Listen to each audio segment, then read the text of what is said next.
Back to news. మహానాడులో రెండో రోజు భోజనాల అతిథులకు స్వాగతం పలుకుతున్నాయి. రెండో రోజు మెనూలో వెరైటీ ఐటెంలను సిద్ధం చేశారు వంట సిబ్బంది. రాయలసీమ ప్రాంతంలో మహానాడు జరుగుతూ ఉండడంతో ఈసారి నాన్ వెజ్ వంటకాలను ప్రత్యేకంగా తయారు చేస్తున్నారు. కడప మహానాడులో రెండో రోజు వంటశాల దగ్గర తాజా పరిస్థితిని ఐ న్యూస్ ప్రతినిధి వర్మ అందిస్తారు. రెండో రోజు కూడా అతిథులకు కమ్మని విందు సిద్ధమవుతోంది. ప్రస్తుతం నేను మహానాడు వంటశాలలో ఉన్నాను. ఇక్కడ నుంచి ఏదైతే వంట పూర్తయిన తర్వాత కొన్ని ఐటమ్లను కూడా తీసుకువెళ్ళడం జరిగింది. వీటన్నిటిని కూడా వడ్డించడానికి సిద్ధం చేస్తున్న పరిస్థితి.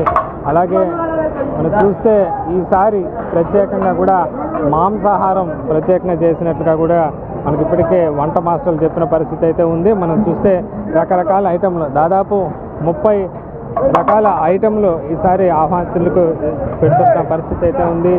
ఇటు నాన్ వెజ్ సపరేట్గా అలాగే వెజ్ సపరేట్గా కూడా ప్రత్యేకంగా చేశారు. రాయలసీమలో కడపలో ప్రస్తుతం మహానాడు జరుగుతున్న నేపథ్యంలో ఇక్కడ రాయలసీమ వాసులకు అభిరుచికి తగ్గట్టుగా కూడా ఎక్కువగా మాంసాహార వంటలు తయారు చేస్తున్న పరిస్థితి అయితే ఉంది. దానికి సంబంధించి సిద్ధం చేసి ఇప్పటికే పంపిస్తున్న పరిస్థితి.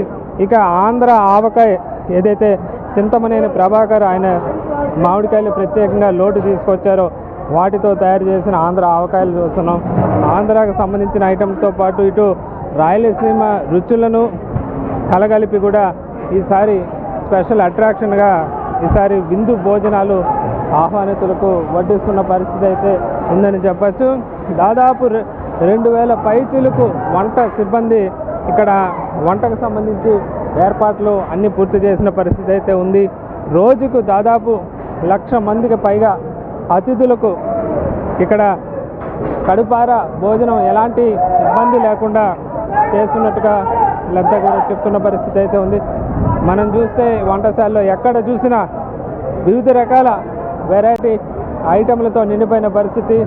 ఇక్కడ కూడా ప్రత్యేకంగా మరో చికెన్కి సంబంధించి ఐటమ్ రెడీ అవుతోంది.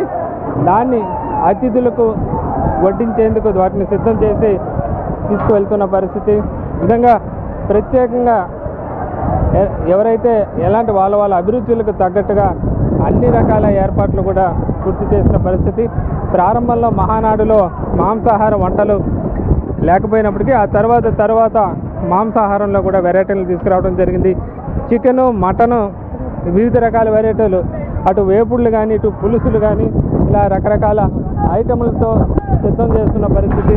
దీంట్లో కూడా రకరకాల ఐటమ్ దోసకాయ చికెన్లు, అటే గోంగూర చికెన్ అని ఇలా రకరకాలుగా వెరైటీలుగా చేస్తున్న పరిస్థితి అయితే మనం చూస్తున్నాం. ఈ విధంగా 24 గంటలు ఇక్కడ వంట సిబ్బంది తమ పనుల్లో నిమగ్నమైన పరిస్థితి అయితే ఉంది. ఇటు విఐపీలకు వేరుగా గ్యాలరీ వంటలకు ఏదైతే వడ్డించడానికి, అటు మీడియాకు సపరేట్గా ఇటు కేటగిరీలుగా విభజించి వాళ్ళకి కావాల్సిన వంటకాలను రెడీ చేసిన పరిస్థితి అయితే ఉంది. మరో చోట పిండి వంటలు ప్రత్యేకంగా మొదటి రోజు మెనూని రెండో రోజు కొంచెం మార్చి దానికి తగ్గట్టుగా ఇక్కడ గారెలు, బూరెలు ఇవన్నీ కూడా రెడీ చేస్తున్న పరిస్థితి అయితే ఉంది.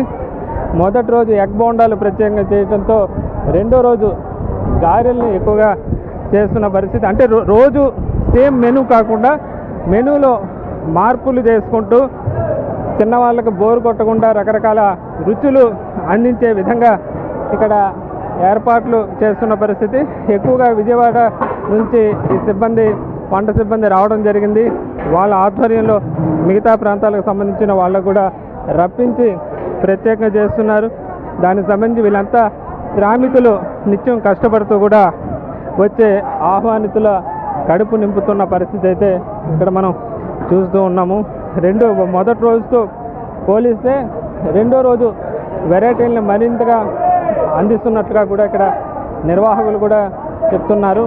మనం చూస్తే రకరకాల ఐటమ్లు చూస్తే అన్నీ సిద్ధమై ప్రస్తుతం అయితే అతిథులకు వడ్డించేందుకు పూర్తి సంసిద్ధంగా వీళ్ళంతా రకరకాల వెరైటీ ఐటమ్లతో ఇక్కడ కలకల్లాడుతున్న పరిస్థితి అయితే ఉంది. ఇది రెండో రోజు మహానాడులో వంటశాల దగ్గర తాజా పరిస్థితి.